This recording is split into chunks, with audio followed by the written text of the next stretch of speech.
Waouh, ça fait du bien ce silence.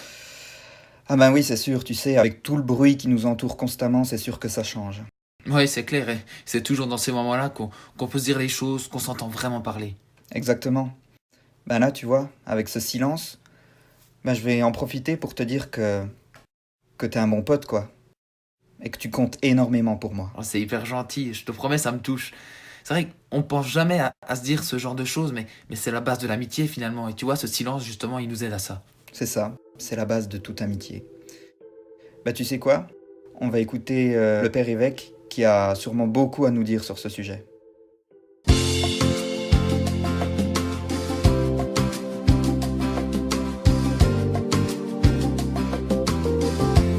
Aujourd'hui, dans notre vie, nous entendons beaucoup de paroles, beaucoup de messages, beaucoup de choses qui nous sont dites ou que nous échangeons les uns avec les autres, que nous entendons à la télé, sur Internet, sur les différents réseaux. Comment trier les paroles qui nous touchent profondément, les paroles que nous gardons? Et vous pouvez remarquer qu'il y a beaucoup de paroles dans une journée et on n'en retient pas beaucoup. Par contre, on retient celles qui nous ont touchés, celles qui nous aident à avancer, celles qui nous aident à grandir en quelque sorte. Eh bien, la parole de Dieu, parmi toutes les paroles qui nous sont données, la parole de Dieu en fait partie. Et c'est pour cela que, au cours de chaque célébration de la messe, eh bien, il y a d'abord un temps assez long où nous écoutons la parole de Dieu. En fait, quand on dit nous écoutons la parole de Dieu, c'est déjà un peu curieux parce que nous lisons l'Écriture. Nous lisons l'Écriture pour entendre la parole de Dieu. C'est quelque chose de très spécifique, cela. Parce que c'est lorsqu'on entend une histoire, lorsqu'on entend un récit de l'Évangile ou d'un des livres de la Bible, eh bien que nous nous rendons disponibles à la parole de Dieu. On y reviendra tout à l'heure pour expliquer comment faire pour accueillir profondément la parole de Dieu. Mais déjà, je voudrais simplement faire le lien pourquoi, au cours de la messe, nous écoutons la parole de Dieu. Le Seigneur, il nous nourrit. Il nous a créés, il nous nourrit. Il aurait pu simplement nous créer, c'est déjà pas si mal que ça. Mais il prend soin de nos vies. Il nous nourrit et il nous nourrit de deux façons. Et à deux tables, c'est comme cela que nous désignons ce mystère en quelque sorte dans l'Église. Les deux tables, ce sont ici, l'ambon, le lieu où nous écoutons la parole de Dieu qui vient nous nourrir. Jésus disait que sa nourriture, c'était de faire la volonté de son Père. Voilà ce qui le nourrissait. Nous aussi, nous nous nourrissons de faire la volonté de Dieu et donc d'écouter sa parole. Et puis, une deuxième table qui est celle de l'autel, avec le pain de vie. Ce sont les deux tables d'une même source. C'est le Seigneur lui-même qui nous nourrit, qui nous donne ce qui est nécessaire pour bien vivre et pour vivre de la belle vie à laquelle il nous ouvre, de la belle vie qu'il nous offre, qui est une vie de charité, une vie de don pour les autres et pour lui. Alors, le lien entre ces deux tables est très important à percevoir. Parce que lorsque nous entendons la parole de Dieu, il y a parfois des choses qui sont difficiles. On entend que c'est juste. On entend que le Seigneur nous dit quelque chose de très important. Et ça se passe dans le cœur de chacun. Et puis, la mise en pratique, c'est plus difficile. Parfois même, on se dit, j'ai bien entendu que ça c'était très important, mais je m'en occuperai demain ou après-demain. Non, la parole de Dieu, elle est pour aujourd'hui. Et le Seigneur, lorsqu'il nous parle, eh bien, sa parole, elle doit se mettre en pratique. Autrement, c'est une illusion. C'est comme si on s'était regardé. C'est Saint Jacques qui dit cela. C'est comme si on s'était regardé dans un miroir et puis on est parti. On a tout oublié, ce qu'on nous a dit. La parole de Dieu, elle réussit, elle est vraiment parole de Dieu lorsqu'elle accomplit sa mission, lorsque nous la mettons en pratique. Et c'est déjà dans la Bible. Voilà. La parole est tout près de toi, nous dit le livre du Deutéronome, un des premiers livres de la Bible. La parole est tout près de toi, elle est dans ta bouche et dans ton cœur, pour que tu la mettes en pratique et pour que tu vives. Voilà. Alors, lorsque nous avons entendu la parole de Dieu, qui peut-être nous a dérangés, peut-être a révélé des sentiments, a révélé des décisions à prendre, eh bien, il est bon à ce moment-là de s'approcher du Seigneur qui lui-même a écouté, été fidèle à la parole de son Père et qui l'a mise en pratique intégralement. Et nous communions à lui. Et nous avons besoin de sa force. Nous avons besoin d'être avec lui, qu'il soit avec nous pour mettre en pratique la parole, puisque lui-même, il est la parole parfaitement accomplie.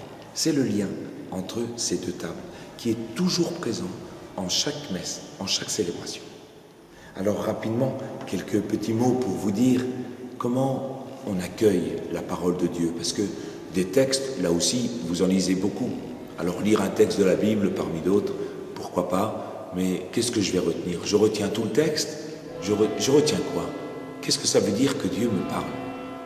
Eh bien, je pense que vous en avez l'expérience. Lorsque vous lisez un conte, par exemple, je ne sais pas si vous connaissez, par exemple, Le Petit Prince de Saint-Antoine de Saint-Exupéry. Eh bien, lorsque vous lisez Le Petit Prince, il y a des choses qui sont très belles. Par exemple, l'essentiel est invisible pour les yeux, n'est visible que par le cœur. Eh bien, ces paroles-là, elles nous restent marquantes, on les retient. Il y a parfois des histoires qu'on nous raconte, et puis on se dit « Ah, mais ça me parle ». Vous savez, on se dit ça des fois, ça me parle. Lorsque on se dit ça me parle, ça veut dire qu'il y a une parole qui m'est adressée. Ce n'est pas forcément les mots de l'histoire, mais il y a quelque chose dans cette histoire-là qui me parle.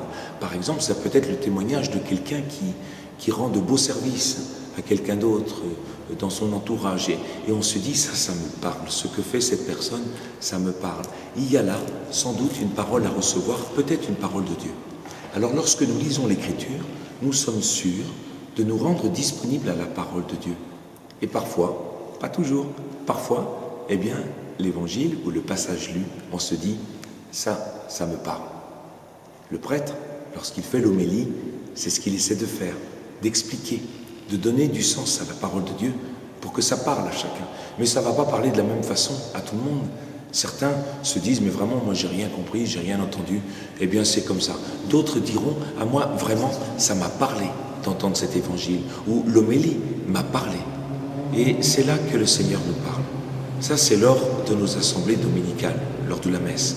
Le mieux, c'est un petit conseil que je vous donne, si vous en avez le temps, c'est de lire avant la messe l'évangile, au moins, qui va être lu pendant la messe. Ça vous prépare déjà à bien l'accueillir. Parce que lorsque nous entendons, lorsque nous lisons un passage d'Écriture, il faut faire attention à une succession de démarches. La première, c'est de s'assurer de bien comprendre. Il y a parfois des mots qui nous paraissent étranges. C'est de repérer les personnages qui sont dans la scène, ce qu'ils disent, leurs réactions. La deuxième, c'est de relire le texte une deuxième fois, si on le peut, et pouvoir se situer avec les personnes. Peut-être même prendre la place de l'une ou l'autre personne de la scène qui est racontée. Ou en tout cas, laisser résonner les mots, les attitudes. Laisser, vous savez, ce petit écart qui fait que on laisse entendre ce murmure au fond de nous qui nous dit « ça me parle ». Et puis, la troisième étape, c'est de répondre au Seigneur, puisque le Seigneur nous parle. Il s'agit de lui dire ce que ça nous fait. Ça peut être de dire « mais ta parole, elle est trop difficile, je ne la comprends pas ». Ou bien « elle est trop dure à mettre en pratique ». Ou bien au contraire « merci Seigneur du bon conseil que tu m'as donné ». Et ce n'est pas forcément dans l'instant, ça peut être parfois quelques jours après. On se rappelle ce que nous avons entendu le dimanche, parce que la parole du Seigneur, elle est vivante. À la messe, nous n'avons pas le temps de prendre ce temps de partage, mais nous le faisons au moins en rassemblant notre prière. Et il y en a quelques-uns parmi nous qui écrivent une prière qu'on appelle la prière universelle à partir de la parole que nous avons entendue. Vous pourrez remarquer le lien qu'il y a très souvent entre la prière universelle et la parole que nous avons entendue.